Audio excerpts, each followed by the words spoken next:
بسم الله الرحمن الرحیم و به نستعین. دوستان گرامی، السلام علیکم و رحمت الله و برکاته. بعد از این که به توفیق خداوند یکتا توانستیم کتاب دروس اللغة العربیه لغیر الناطقین بها که دارای 3 جزء است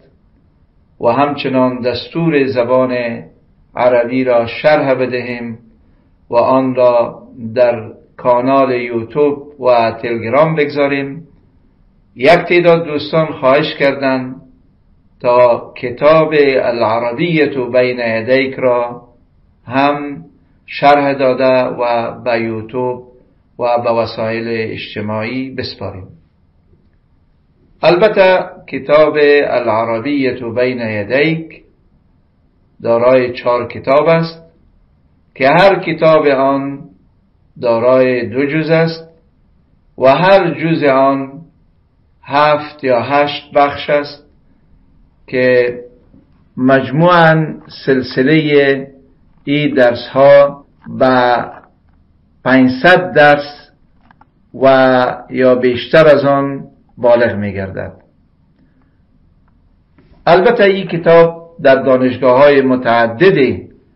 برای کسانی که زبان اصلیشان زبان عربی نیست تدریس میشه و این کتاب نتیجه بسیار زیاد خوب داده به خاطر از این که حاوی تمارین و تطبیقات بسیار زیاد است که البته کسی که این کتاب میخوانه و دلچسپی برای آموختن زبان عربی داره باید 4 مهارت در خواندن این کتاب مراعات کنه.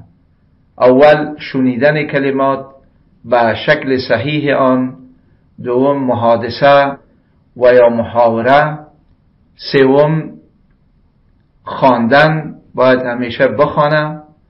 و 4م درس ها را باید به شکل مستمر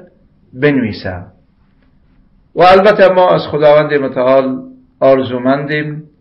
تا این عمل و این کار را در میزان حسنات ما حساب کنه و توفیق بدهد تا این کتاب به سر برسانیم و در مقابل شاگردان عزیز و دوستان ما که علاقمند درس‌های زبان عربی هستند از این کتاب و از این شرح مستفید گردند.